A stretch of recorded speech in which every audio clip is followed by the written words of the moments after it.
بسم اللہ الرحمن الرحیم۔ محترم ناظرین، السلام علیکم ورحمۃ اللہ وبرکاتہ۔ آج میں آپ کو قرآن و حدیث کے روشنی میں لیلۃ القدر اور شب برات کا فرق بتاؤں گا، اور شب برات کیسے منائیں، شب برات منانا چاہیے یا نہیں، شعبان کے 15واں تاریخ کو روزہ رکھنا صحیح ہے یا نہیں، اس کے بارے میں تفصیل سے تذکرہ کروں گا۔ اسلامی سن ہجری میں 12 مہینے ہوتے ہیں۔ شعبان اسلامی سال کا 8واں مہینہ ہے۔ یہ مہینہ عظمت و برکت والے مہینے رمضان سے پہلے آتا ہے۔ ماہ شعبان کے مخصوص نفلی اعمال کے بارے میں محمد صلی اللہ علیہ وسلم کا جو بہترین عمل کتاب و سنت اور آثار صحابہ رضی اللہ تعالی عنہم میں ملتا ہے وہ پیش خدمت ہے۔ رسول اللہ صلی اللہ علیہ وسلم شعبان میں کسی دن کو مقرر کیے بغیر کثرت سے روزہ رکھتے تھے، جیسے کہ ام المومنین حضرت عائشہ صدیق رضی اللہ تعالی عنہ سے بیان ہے، وہ فرماتی ہیں میں نے آپ صلی اللہ علیہ وسلم کو کسی بھی ماہ کے مکمل روزے رکھتے نہیں دیکھا سوائے رمضان کے، اور میں نے آپ صلی اللہ علیہ وسلم کو شعبان سے زیادہ کسی ماہ میں روزے رکھتے نہیں دیکھا۔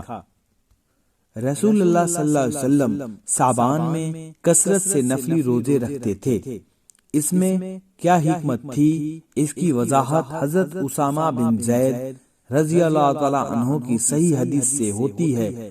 فرماتے ہیں میں نے نبی کریم صلی اللہ علیہ وسلم سے پوچھا، اے اللہ کے رسول صلی اللہ علیہ وسلم، میں نے آپ کو ماہ شعبان میں جتنے نفلی روزے رکھتے دیکھا ہے دوسرے مہینے میں نہیں دیکھا، تو نبی کریم صلی اللہ علیہ وسلم نے ارشاد فرمایا یہ ایسا مہینہ ہے جو رجب اور رمضان کے درمیان میں ہے، لوگ اس سے غافل ہیں، اور یہ وہ مہینہ ہے جس میں لوگوں کے اعمال رب العالمین کی طرف اٹھائے جاتے ہیں۔ بس میں چاہتا ہوں کہ میرا اعمال ایسی حالت میں اٹھائے جائے کہ میں روزے کی حالت میں ہوں۔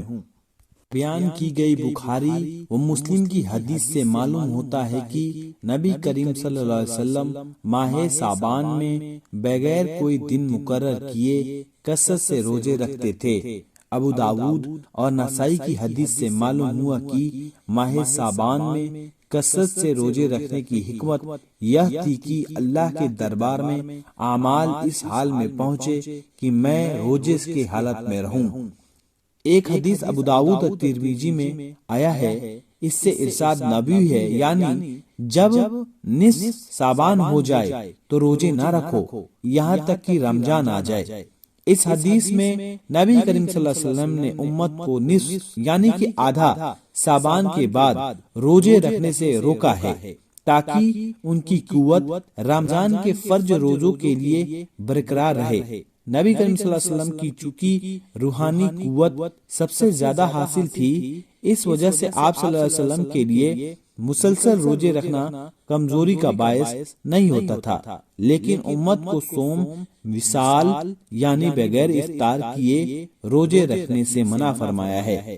مشہور محدث حافظ ابن حجر فرماتے ہیں کثرت صیام کی فضیلت یا نبی کریم صلی اللہ علیہ وسلم کی کثرت سے روزے رکھنے کی سنت اور آدھے شعبان کے بعد روزوں کی ممنوعیت میں کوئی تعارض یا تعارض نہیں ہے۔ ہمارے معاشرے میں عام طور پر اکیلے 15 شعبان کے روزے کی بڑی اہمیت سمجھی جاتی ہے۔ بہت سے لوگ بڑے اہتمام سے 15 شعبان کا روزہ رکھتے ہیں۔ اس سلسلے میں عرض ہے کہ اکیلے 15 شعبان کے روزے کی کوئی اہمیت و فضیلت کسی بھی صحیح حدیث سے موجود نہیں۔ جو بھی روایت 15ویں شعبان کے روزے کی دلالت دیتی ہے وہ حد سے زیادہ ضعیف اور من گھڑت ہے۔ شعبان کی 15ویں رات کو عام مسلمان شب قدر سمجھتے ہیں اور اسے شب برات کو کہا ہی جاتا ہے۔ 15ویں شعبان کو شب قدر کہنا اور سمجھنا صحیح ہے یا غلط، اس کو قرآن کریم اور حدیث سے تفصیل سے جاننے کی کوشش کرتے ہیں۔ اللہ تعالیٰ ارشاد فرماتے ہیں حامیم، قسم ہے اس وضاحت والی کتاب کی، یقیناً ہم نے اسے بابرکت والی رات میں اتارا، بے شک ہم ڈرانے والے ہیں اسی رات میں ہر ایک مضبوط کام کا فیصلہ کیا جاتا ہے۔ قرآن کی آیتوں سے یہ بات معلوم ہوتی ہے، قرآن کریم مبارک رات میں نازل کیا گیا۔ سال بھر میں جو بڑے بڑے کام سر انجام پاتے ہیں ان کا فیصلہ اللہ کے حکم سے اسی بابرکت والی رات میں ہوتی ہے۔ اس آیت میں جو لیلۃ المبارکہ کے الفاظ آئے ہیں انہیں بعض لوگوں نے 15 شعبان کی رات مراد کر لی ہے، جسے شب برات یا شب قدر کے ناموں سے مشہور کر دیا گیا ہے۔ لیلۃ المبارکہ سے مراد شعبان کی 15ویں رات ہے۔ اس کا کیا حقیقت ہے، اس کو جاننے اور سمجھنے کے لیے آئیے ہم قرآن کریم کی طرف رجوع کرتے ہیں۔ اللہ تعالیٰ قرآن کریم میں فرماتے ہیں، یقیناً ہم نے اسے شب قدر والی رات میں نازل کیا۔ تم کیا سمجھے کہ شب قدر کیا ہے؟ شب قدر 1000 مہینوں سے بہتر ہے۔ سورہ قدر کی آیت سے معلوم ہوتا ہے کہ قرآن کریم شب قدر میں نازل کیا گیا۔ اس طرح یہ ایک رات کو 2 نام سے بیان کیے گئے ہیں، یعنی جس رات کو لیلۃ المبارکہ کہا گیا ہے اسے دوسرے مقام پر لیلۃ القدر کے نام سے ذکر کیا گیا ہے۔ اب یہ معلوم کرنا ہے کہ بابرکت والی رات اور قدر والی رات کس مہینے میں آتی ہے۔ اللہ تعالیٰ ارشاد فرماتے ہیں، رمضان وہ مہینہ ہے جس میں قرآن کریم نازل کیا گیا، جو تمام لوگوں کے لیے ہدایت ہے۔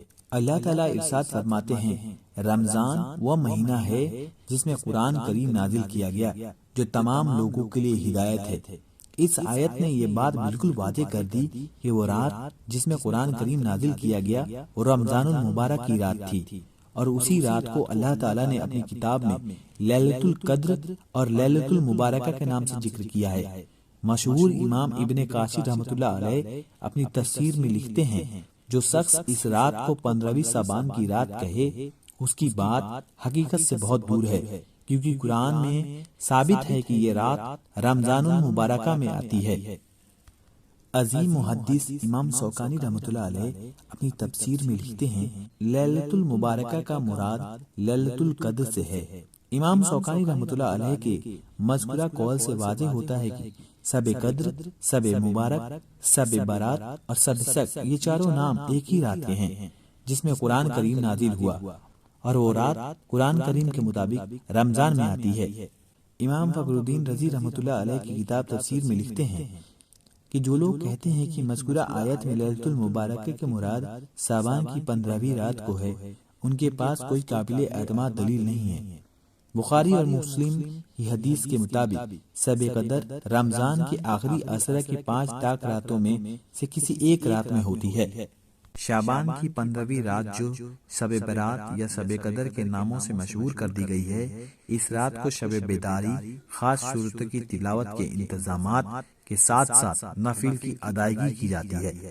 شعبان کی 15ویں رات کو تہوار سمجھنا، اسی خیالوں سے گھروں میں خصوصی صفائی کرنا، بہترین اور نئے کپڑے پہننا، مخصوص کھانے یا حلوہ بنانے کے اہتمام کرنا، اس رات میں قبرستان جانا، اس رات میں فوت شدہ لوگوں کی روحوں کو گھر میں آنے کا عقیدہ رکھنا اور آتش بازی و چراغ وغیرہ کرنا حدیث اور قرآن کی روشنی میں سراسر غلط ہے۔ شعبان کی 15ویں رات کی فضیلت و اہمیت کے بارے میں جو بھی روایت ملتی ہے وہ صحیح نہیں ہے، سخت ضعیف اور من کی گڑھی ہوئی روایت ہے۔ خاص کر 15ویں شعبان کو روزے رہنا اور راتوں میں جگ کر خاص نفل نمازوں کی ادائیگی کرنا حدیث سے ثابت نہیں۔ شعبان کی 15ویں رات کو تہوار سمجھنے کا عقیدہ و خیال بھی درست نہیں ہے، کیونکہ اس خیال کی تائید قرآن کریم اور نبی کریم صلی اللہ علیہ وسلم کی حدیث سے نہیں ہوتی ہے۔ صحابہ اکرام، تابع تابعین، فقیہ اسلام کے اقوال اور فتویٰ میں بھی اس عقیدے کا خیال کے لیے کوئی جگہ نہیں ہے، اور یہ خیال غیر اسلامی ہے۔ گھروں میں صفائی، صاف ستھرا یا نیا کپڑے پہننا یہ سب عام معمولات زندگی ہیں جن میں کوئی برائی نہیں، بلکہ اچھا اور پسندیدہ عمل ہے۔ جمعہ و عید کے دن ان کاموں کا خاص طور پر حکم ہے، مگر شعبان کی 15ویں رات کے لیے گھروں کی خاص طور پر صفائی اور سجاوٹ کرنا کتاب و سنت و آثار و صحابہ میں کوئی دلیل نہیں۔ اس طرح اس رات میں حلوہ وغیرہ کا اہتمام بھی بدعت میں سے ہے۔ شعبان کی 15ویں رات کو قبرستان جانے کا بھی عام رواج ہمارے معاشرے میں ہے۔ اسلامی شریعت میں کسی بھی دن، کسی بھی مہینے، کسی بھی وقت قبرستان جانے اور اہل قبور کے لیے دعائے مغفرت کرنے جائز درست ہے، لیکن کسی خاص رات کو کسی خاص مہینے میں مخصوص کر لینا غیر اسلامی ہے۔ 15ویں ساون کی رات میں قبرستان جانے کا اہتمام کسی بھی صحیح حدیث سے ثابت نہیں، اور جو بھی حدیث یا روایت اس سے ملتی ہے وہ سخت ضعیف ہے۔ اللہ رب العزت سے ہماری دعا ہے کہ رب العالمین ہمیں اور تمام مسلمانوں کو بدعت و خرافات سے بچا کر محمد صلی اللہ علیہ وسلم پر عمل کرنے کی توفیق عطا فرمائے، آمین۔